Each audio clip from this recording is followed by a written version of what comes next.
Como um cristão lida com o pecado contínuo? Bem, primeiro devemos entender que se alguém é cristão, seu coração foi regenerado, foi vivificado, recebeu um novo coração e o Espírito Santo habita nele. Então, um cristão experimentará mudanças e transformações. Eles crescerão em conformidade com Cristo, mas nunca estaremos livres do pecado nesta vida.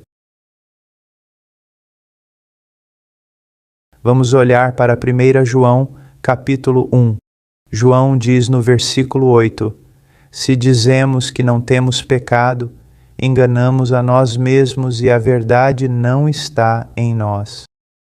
Algo evidente num cristão não é ser sem pecado, mas reconhecer o pecado em sua vida.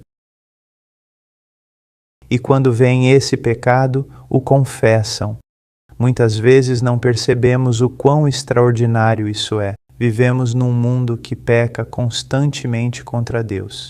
E, no entanto, poucos reconhecem, assumem, confessam e lamentam seus pecados.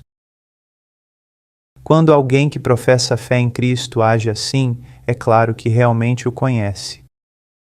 Um cristão pecará menos, mas não será isento de pecado. Mas quando pecam, isso causa tristeza em seus corações. Isso os leva ao arrependimento e à confissão desse pecado. Ele diz: se negamos ter pecado, enganamos a nós mesmos e a verdade não está em nós. Muitas vezes, quando prego numa igreja, a mesma coisa acontece sempre. Talvez eu pregue sobre o pecado ou a necessidade de ser santo. Às vezes, o Espírito de Deus age e muitos se quebrantam por seus pecados. E o que parece tão incomum é isto: as pessoas geralmente mais piedosas, sinceras e devotas na igreja são as mais quebrantadas por seus pecados, enquanto os que mostram poucos sinais de novo nascimento sentam-se como se não tivessem pecado algum. O que vemos é a ação do Espírito de Deus nos seus e a falta dela em quem professa fé em Cristo, mas não o conhece de verdade. No versículo 9, ele diz: se confessarmos nossos pecados, ele é fiel e justo para perdoar e nos purificar de toda injustiça. Quando o crente peca, o crente deve confessar, se afastar do pecado e pedir perdão. Agora, o que é confissão? Confissão, em grego homologeu, significa literalmente dizer o mesmo. Se, como cristão, estudo a palavra e um dia, lendo a Bíblia, o Senhor me convence do pecado. Ou digamos que um irmão em Cristo que me ama vê que não ando como deveria. E ele me fala sobre meu pecado. E eu sei que é de Deus.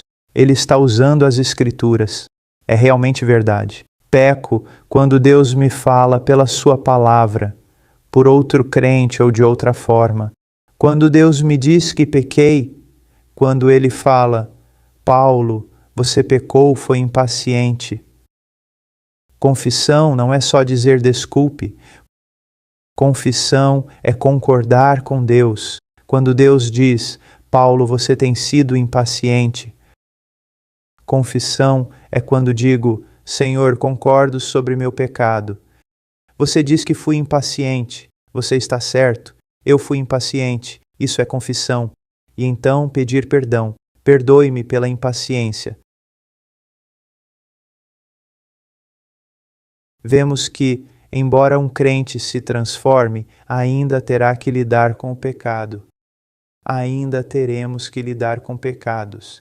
Espero que diminua ao crescermos, mas estará lá e lidamos com quebrantamento e confissão. Agora vamos a outro texto muito importante. Em Salmos 119:11, Davi diz: guardei a tua palavra no coração para não pecar contra ti. Como podemos crescer em conformidade com Cristo? Como podemos pecar menos? Uma das coisas essenciais que precisamos está no versículo 11, a palavra de Deus. Veja o que ele diz: guardei a tua palavra no coração para não pecar contra ti. Agora, se você está me ouvindo, deixe-me perguntar: quanto tempo você dedica à palavra de Deus? Quanto tempo lê, estuda, memoriza e medita na palavra de Deus? Muitos, ao ouvir isso, abaixam a cabeça e admitem não o suficiente. Alguns quase nada. É por isso que temos pouco poder sobre o pecado, pouco tempo na palavra. Sabe, não dá para pular o café sem começar a sentir fome. Você perde o almoço, começa a se sentir fraco, perde almoço, jantar e café da manhã. Você quer dizer que pula refeições o dia todo e no dia seguinte você provavelmente vai se sentir mal. Bem, isso é uma ilustração física de uma realidade espiritual. Você precisa da palavra de Deus. Às vezes as pessoas me procuram agindo como se crescer fosse um grande mistério. Como podemos crescer? E então eu faço essa pergunta a eles: bem, quanto tempo você dedica à palavra de Deus? E a resposta deles geralmente é: não pode ser tão simples. Mostre-me um truque ou uma chave para o crescimento espiritual. E eu digo: é o que estou tentando fazer. Você precisa dedicar tempo à palavra de Deus. Veja o que ele diz: guardei a tua palavra no coração para não pecar contra ti. Agora vamos mudar um pouco. Não guardei a tua palavra no coração para poder pecar contra ti. Vê como funciona dos dois lados? Se você negligenciar o estudo das Escrituras, a memorização e meditação bíblica, abre-se para o pecado e menos conformidade. Agora, quando falo da Bíblia e seu estudo, como você deve fazê-lo? Bem, não existe só um jeito, mas vou te dizer algo muito importante. A maioria das pessoas pula de um lado para o outro. Leem um trecho num livro e depois outro capítulo em outro livro. E vão daqui para lá sem entender de verdade o conselho de Deus. Nunca chegam a ver o quadro geral. Se você nunca leu o Novo Testamento, eu recomendaria começar em Mateus e ler até Apocalipse, várias vezes, e depois ir para o Antigo Testamento. Comece em Gênesis, leia até Apocalipse e dedique o resto da vida a essa disciplina. Sejam 3, 4, 5 ou 15 capítulos por dia. O importante é ler a Bíblia sistematicamente e começar a ver como todas as partes se encaixam. Você começa a enxergar o quadro geral de Deus e o quadro geral da salvação e vontade de Deus. Muito, muito importante. Agora, vamos ao livro de Tiago por um momento. Quero mostrar algo frequentemente ignorado, mas útil para mim no capítulo 1. Tiago fala de provações e depois disso ele diz no versículo 13: ninguém diga ao ser tentado, Deus me tenta, pois Deus não é tentado pelo mal, nem tenta ninguém. Quando tentado, devo perceber, isso não vem de Deus nem segue sua vontade, e não está de acordo com o caráter de Deus. Devo ver o pecado como é, oposto a tudo que Deus é e deseja. Não é só um pequeno erro, é hostilidade, inimizade, luta contra Deus e seus propósitos na minha vida. Então preciso reconhecer o pecado pelo que é. Não vem de Deus. Quando vivo neste mundo e alguém me pede algo ou há uma chance de fazer algo, eu considero a luz das Escrituras e vejo que não é algo que Deus quer que eu faça. Preciso reconhecer que isso não é de Deus. Sou filho de Deus e não devo ter nada a ver com isso. Não há nada. Não temos comunhão, trégua ou união com trevas, pecado ou diabo. Reconheça, quando a tentação vem, não é de Deus e deve ser rejeitada. Versículo 14 diz: cada um é tentado pela própria cobiça, sendo por ela arrastado. Quando uma tentação surge na mente, dizendo faça isso ou olhe ali, isso não é pecado. É uma tentação, não é pecado. Torna-se pecado quando você cede a ela. Quando você se entrega, se dedica, se entrega a fazer isso, aí se torna pecado. Mas quando primeiro entra na sua mente, observe isso. Não, isso não é tentação. Eis o que você precisa entender. Você não pode brincar com a tentação. Você não pode brincar com o pecado. Ele vai te pegar. E vai te pegar rápido. Se você está trabalhando no campo, na Índia ou Paquistão, e tem uma cobra grande e você tem um facão na mão, e de repente essa cobra se levanta, você não pode ficar lá conversando com ela. Você não pode argumentar com ela. Ela vai atacar em questão de 1 ou 2 segundos. Você tem que cortar a cabeça dela ou fugir. Você tem que sair dali. Você não pode brincar com isso. Quantas crianças conhecemos, pelo menos ao meu redor, na minha vida, que ficaram lá brincando com cobras venenosas, se divertindo o tempo, e de repente ficam muito próximos, muito descuidados. E o que acontece? A cobra ataca. Ao ver a tentação, não brinque, não medite, não pense nela. Mate-a, afaste-se, fuja dela. Somos instruídos a fugir de certos pecados. Você se lembra quando? Quando King estava com raiva. Ele estava furioso e Deus lhe disse: o pecado espera à porta e deseja dominá-lo. Você precisa entender algo. O pecado é como um animal selvagem. E quando se aproxima, ele quer você. Ele quer devorá-lo. Ele quer destruí-lo. A Bíblia diz que o diabo é como um leão rugindo, buscando a quem possa devorar. Então não brinque com isso. Corte-o imediatamente. E aqui está outro ponto importante sobre o pecado. Não vá a lugares onde o pecado é fácil. Às vezes, lido com homens convertidos do alcoolismo que perguntam: o que devo fazer?